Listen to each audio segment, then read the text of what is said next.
Alright guys, what's going on? Red Apple Productions here, and today we're going to be doing something different on the channel. Today we're going to be taking a look at a guitar, specifically the Gretsch Electromatic G5420. This is the left-handed model in orange stain. What I'm going to basically be doing is just giving a review of this. What sparked me to make this video was a masterfully put together video by a guy named Mark McElroy, I believe. The video will be in the description. Go subscribe to him. He was the one who persuaded me into buying this guitar. His review was in-depth, it was great, and it was just everything I needed to know. All the parts and everything he covered.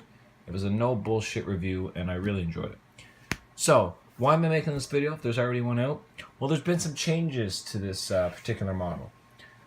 His was a 2015. I don't know what year mine is. I haven't really checked into it. It didn't really say. But anyways, there's some changes here that I think we should go over, and he lists a few important things in the video, and some of those things he talked about have been corrected. So, let's get started. Alright, so one of the big problems that was with this guitar was the nut here. The problem was, it was a cheap composite material that it originally came with. They fixed that now to a bone, and bone and tusk nuts are always usually the best to go for on these guitars here. It just really helps with the tuning. Still though, true to form, it does not come with a Bigsby, which is really a downside, I guess. But the left-handed models don't come with Bigsbys. It sucks, but there are left-handed Bigsbys out there. I'll leave a link to all this gear that I'm talking about in the description, you know, like the Bigsbys, and we'll get to the tuners in a minute. So I'll put all of them in the description, all the ones that I mentioned, that I think that you should throw on or whatever. Anyways, yeah, the Bigsby isn't on it, and the Bigsby really helps with tone and just overall sound of it. Even if you're never going to use the Bigsby itself, it still helps with the sound in that. This here isn't a god-awful tailpiece. I mean, it's not like you're not going to be able to play it if it's on there, but the Bigsby just helps out so much more. Be aware, though, that if you're looking to buy this guitar with the intent of putting a Bigsby on it, always remember that Bigsbys aren't cheap, especially left-handed ones, since they're not as easy to come by.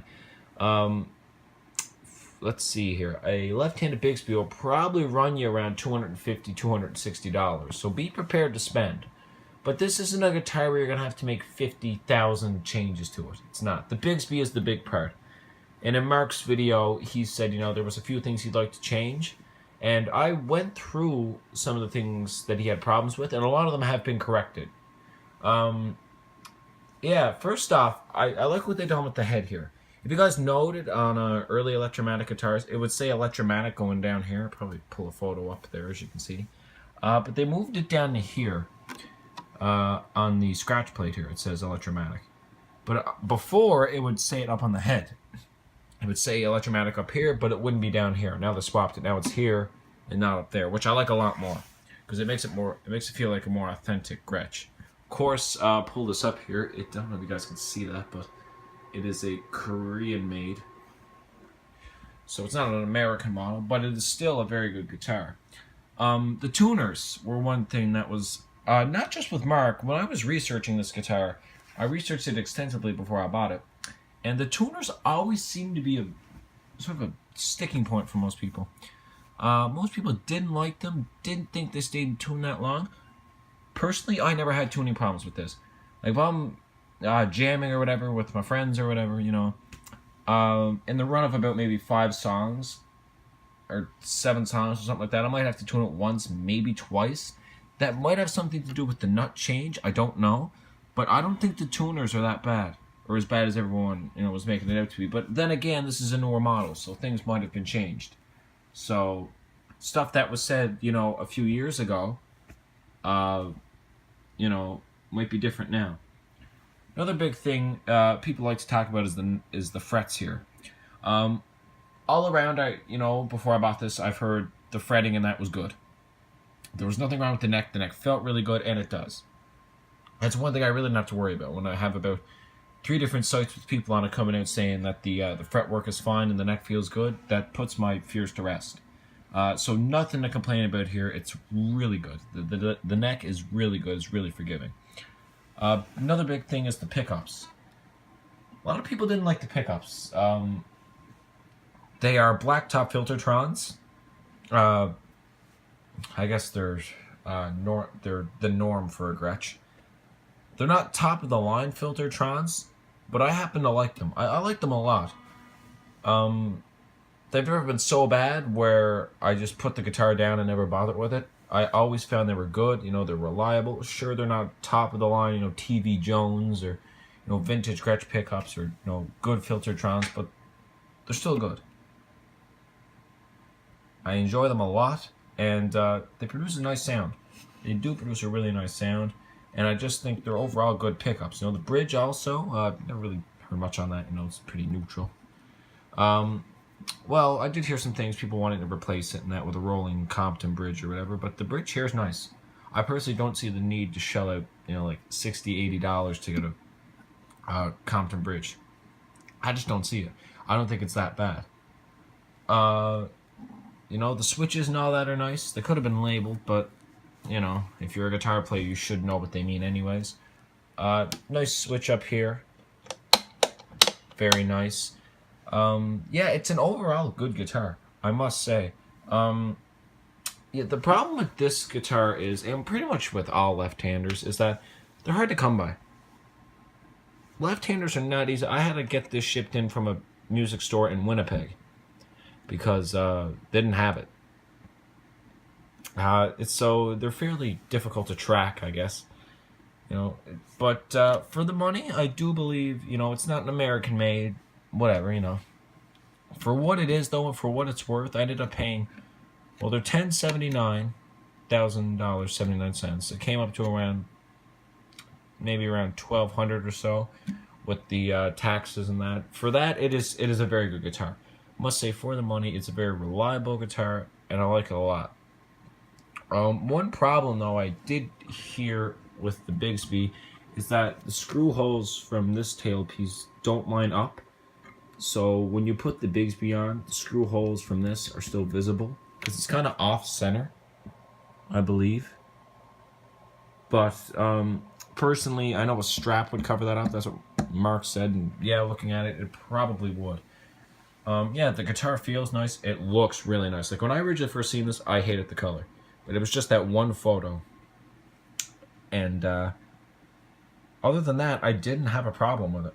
When I watched Mark's video first, that's when I realized, hey, this is not a bad guitar. Yeah, the scratch plate's nice. The pickups are half decent. You could probably upgrade them if you want it, but they're not really a priority. With the newer models now, the biggest priority is this. You want to get the Bigsby on there. The neck is really nice, really forgiving on the fingers and the hands, The nut is good. They replaced it. It's a bone nut, It's really nice. The tuners, I haven't had too much of a problem. I'll probably upgrade them anyways, just for something to do, because there's always room for improvement. But if you're stuck with these, I personally don't see a problem. The guitar stays in tune fairly well, and I don't have a problem with this guitar. Only thing, of course, going back to it for the 10 millionth time, is the Bigsby. Not on here. You got to get rid of this tailpiece and throw a Bigsby on, because you look at a Gretsch, you think of a Bigsby. What's a Gretsch with no Bigsby, right? It's nothing. It's not a Gretsch. It's not a complete Gretsch until it has Bigsby. Whether you guys want to get the licensed Bigsbys or the actual Bigsbys, or the ones made by Gretsch or whatever kind of Bigsby you want. I'm just sticking with the traditional. I'm probably gonna end up buying a B6, I believe, because I believe the right-handed versions of these models come with B60s, I think is what they are, but they don't make B60s left-handed, so B6 is your closest. Anyways, B6 or a B7 I'd be fine with. Probably going to end up with the B6, but yeah, if you guys want to order Bigsbys or anything, I'll leave the links to these in the description. Reverb is probably the site I'll go with, but always go in to ask your music store, your local music store, they'll see if they can order one in for you, Always go there, because I don't think you have to pay shipping or anything with that. I don't think they include that. They didn't with this guitar when they brought it from Winnipeg. Shipping wasn't included. They asked me for 125 to start the down payment on it or whatever, and that's what I did. Yeah, overall, guys, this is a very, very, very solid guitar. Yeah, guys, so that is the Gretsch G5420 Electromatic left-handed model. Overall, it's a very solid guitar.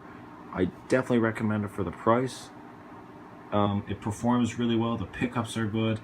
Once again, only problem is that there's no Bigsby on it, but that's okay. You know, for that one thing, that's not really detrimental. Yeah, guys. So if you guys enjoyed this video, please consider subscribing to the channel if you're new. Yeah, so just stick around for more content. There's gonna be more coming. I haven't made videos in a while because I was sort of preparing with this and that, and there's a bunch of other things, personal or whatever, you know. But yeah, so guys, enjoy this. I will make another video in maybe the coming week or so once I actually put a Bigsby on it. I just have to decide where I'm getting it from. Either I'm going to order it through my music store. If they can't get one, I'll order it off Reverb. But anyways, I will leave a link in the description to the Bigsby. The tuners, I don't know. I'll probably put Clusons on it. I'll leave a link to that as well. The tuners, I think, they're a bit expensive, but you guys can pretty much just shop around. The tuners aren't locking tuners, but anyway. Yeah, guys, so that's it for today, and I'll see you guys later.